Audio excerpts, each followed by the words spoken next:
Let's see. All right, so we're going live in a moment. Let's see if anybody joins us. You added a stop. All right. Let's see. I have to, because I don't have that in the Tesla nav here. 1 second. All right. Well, we're going live. And what's your name? Well, I'm going to introduce our show, Riding with Marc and Marc. Oh, you're Marc as well? I'm Marc as well. All right. Sounds good. Go ahead and intro us. Say that one more time. Go ahead and intro us. We're live. Yeah, we're live. Well, this is Riding with Marc and Marc in Cleveland, Ohio. We're in Marc's Party Tesla. I'm sitting with my man Jeezy to my right, Grant Kersey, world famous Grant Kersey from the University of Virginia basketball team, who holds the record of shooting 100% in college basketball. What? You sit with the world famous Grant Kersey, Marc. 100% is tough. It is tough. He doesn't miss a shot. He's only a couple shots. So Oh, okay. He's 100%. How many people can say that? Right. National champion, 100% from the field. 2019 national champion, Grant Kersey. Marc, it's a pleasure. Congratulations to your parents for providing you with such a wonderful first name. Wait, did you spell yours correctly? Yes. Apparently, that's the only fault your parents had was giving your name. Oh, mine's wrong? Yes. Okay. Yeah. All right, Marc, where are you from? I grew up here in Akron, actually, and around the area, close by. And how did you make your way to Cleveland? Oh, Don't say driving. yeah, it was mostly driving, yeah. But no, I moved up to this area in the high school, lived around different places around. Lived in Nashville a couple of years, lived in Detroit for about 9 years. But this is pretty much home. How did you, what's appealing about Cleveland? Cleveland's a great city. For you to move here, though? To move here? Oh, no, my parents brought me, like when I was in high school to Cleveland. So you didn't have a choice? No, I didn't have a choice. I wanted my driver's license as soon as possible so I could go back and forth to Akron to see my friends. Of course. But I love Cleveland, yeah. That's a good thing that you want to go back and forth because that means you have friends, right? Yeah, it got me wanting to drive immediately as soon as it was legally possible. But it tells you about the quality of person you are that you have friends, you're social. Yeah. Okay, so and then you stayed in Cleveland high school, and after that? I went to Cleveland Heights High and for a couple of years, and then went to North Royalton for 8 weeks and graduated from there. So that was fun. Showing up at the end of senior year, nobody knew who I was. How was that? Just ran the place. I just ran the place, yeah. I'm sure. There was no schoolwork left to do. I just had fun. Were people accepting? I mean, because when you look back and you see, like, watch high school movies or read about stories about high schools, there could be and now it's tough, especially with social media, right? There's a lot of bullying going on, or maybe not so much acceptance. Yeah. Welcoming you as a I was a shy kid. I was with the Freaks and Geeks. I was a musician and a kind of cool. punk in the 80s. And okay. Yeah, but it was interesting because I had to transfer at the end of my senior year. I had 8 weeks left. So I decided to remake myself. And I decided to specifically, try to be an extrovert and just go sit with a different clique every day at lunch and date different people and just. How'd that go?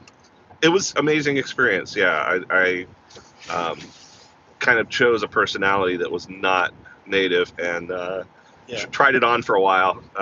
Landed somewhere in between. No, that's really cool, right? And really courageous because you go to new school. And I was listening to a podcast a couple of weeks ago and it was about this guy, and he had tried to become friends, but he wasn't the most popular kid in class, and he had been in the same place since he was born through high school. And he talks about how do you reimagine yourself, how do you reinvent yourself, but you can't if you're in the same place all the way from kid. Right, everybody knows.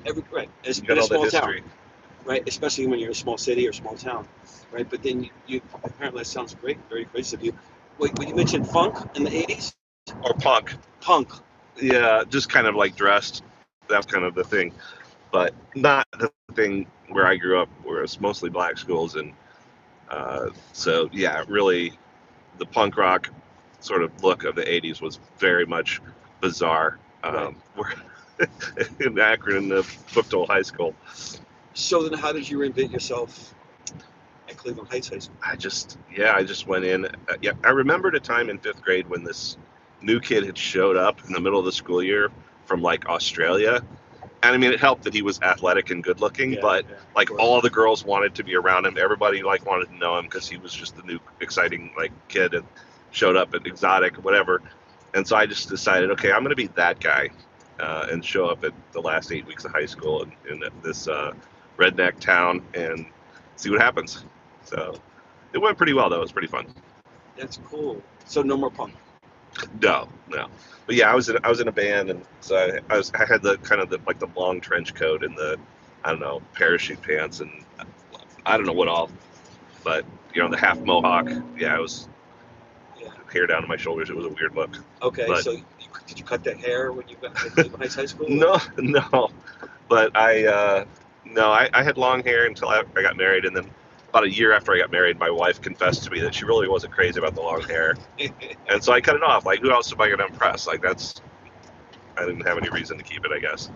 What was your relationship with your parents when you were growing up in high school or junior high school? Let's see. It was really good at first, and then I got to be a really rebellious, like, jerk of a kid when I was maybe 12 through 15. Went through a rebellious period and fought a lot with my parents, and then got better.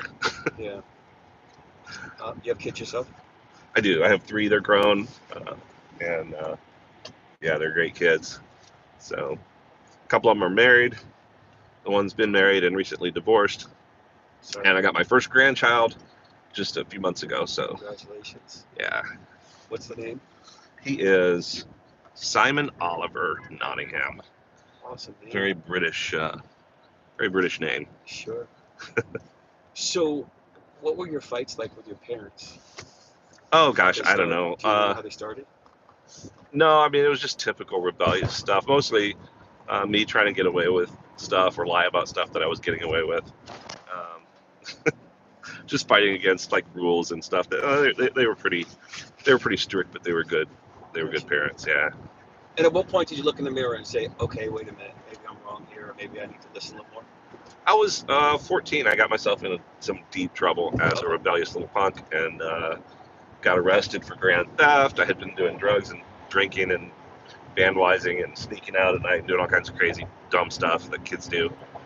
And but yeah, actually, I had a conversion to Christianity at that time. I had grown up in church, but I just made a decision to follow Christ, and it was a big dramatic turnaround for me at 14. I was hanging out with some friends in Atlanta. I just came from Atlanta, and one of my friends, his brother, had been in some trouble. Really, really good basketball player growing up. He had always been in some trouble. My friend feels like his relationship with religion saved him. I think for some people that works, and for other people it doesn't. But Yeah, I mean, probably bad experiences with religion. Again, I think religion is different from a really life-changing like interaction relationship with God, where you know feel like you have that connection and communication with God that allows you to supernaturally change, as opposed to just religion, which is really just a set of man-made rules oftentimes. sure, absolutely. Well, we don't have a ton of time left, and I want to talk about what your whole theme right now with your car, hanging out with people, do karaoke. That's so cool. Yeah, so I started out driving Uber and Lyft about 6.5 years ago, and I just wanted my ride to be fun. So I lit it up and I put karaoke and trivia and stuff in there, just entertainment options for people. Uh, and I started telling my stories on my podcast about some of the crazy stuff that was happening and sharing karaoke sessions and stuff. That's so cool. And then when I got the dash cams, I was recording everything anyway, and I thought, yeah, I should probably share some of this on YouTube. And so it's kind of evolved from there. What kind of crazy stories are like some of the top ones? Oh gosh, I mean, probably if you check out the podcast, that's probably the best place to hear me tell some of my stories. But Okay. the craziest one by far is there's an episode on the podcast called "Crazed Demon Possessed Meth Head Wants to Kill Me."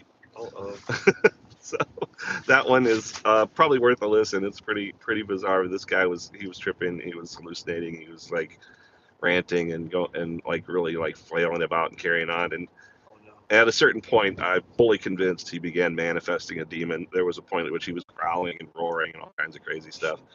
And Must so have been scared like crazy. I was kind of scared. I was kind of praying through it, just kind of silently praying through it, and so that plays into the story as well.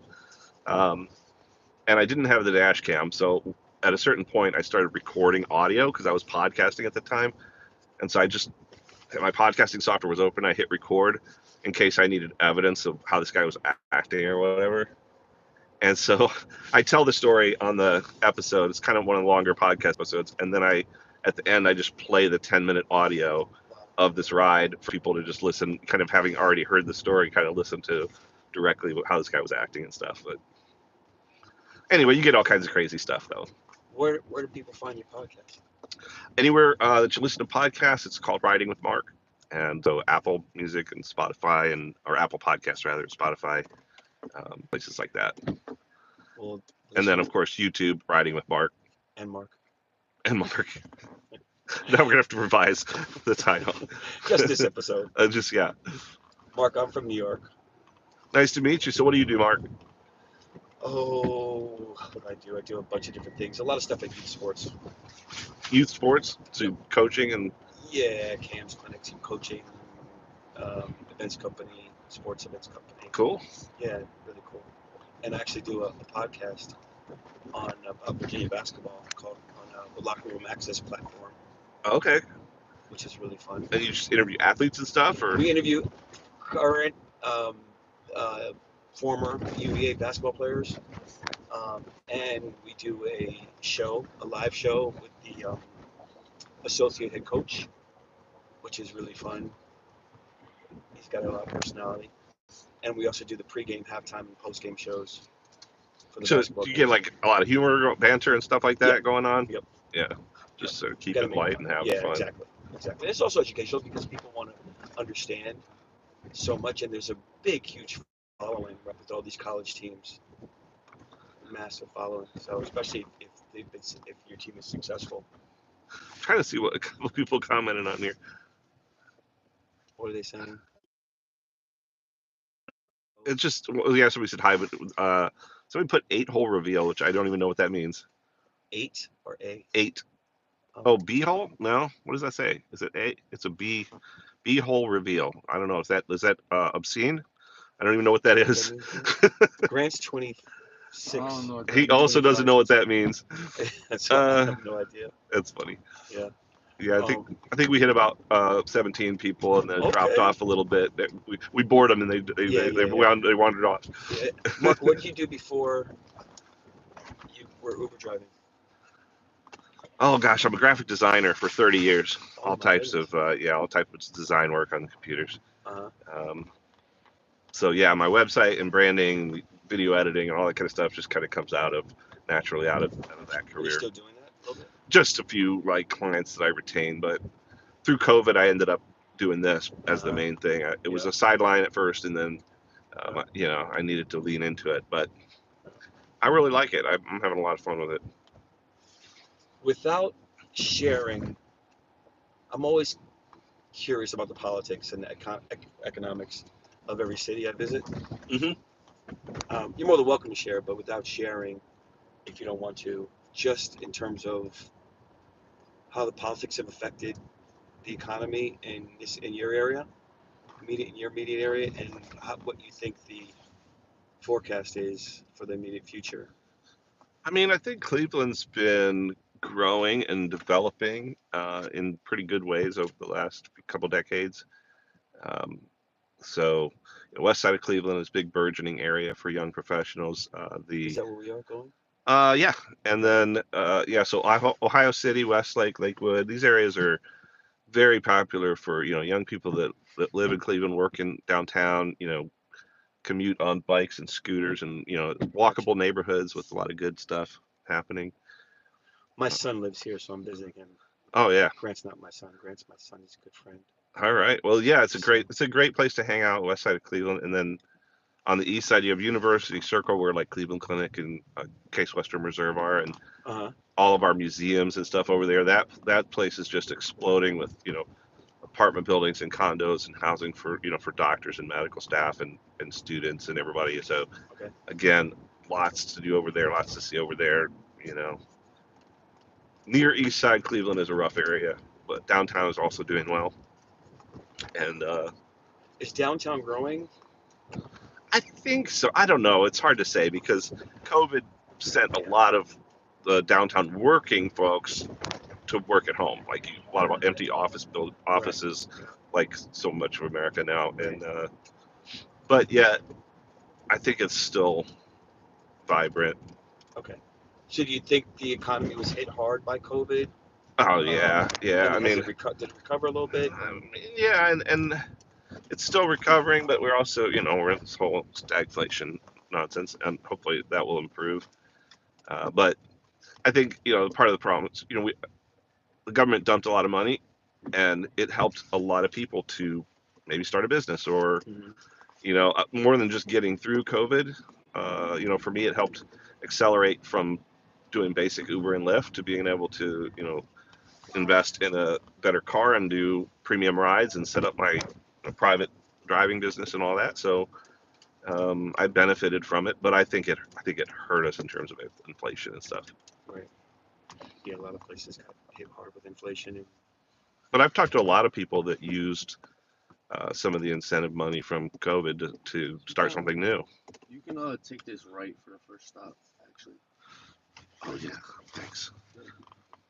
Yeah, because I get to talking and I forget to look at the little nav, which is telling me exactly that. No, you Thanks for the reminder right here. And then it's on the backside right there, entrance. I know where it's at. This was from how far to 5 minutes. He's gonna wait for us. Yeah. All right, guys. Well, thanks for tuning into my little impromptu live interview with Mark. And Mark, I appreciate you initiating that. That was fun. That was a lot. We'll be right back down. Appreciate it.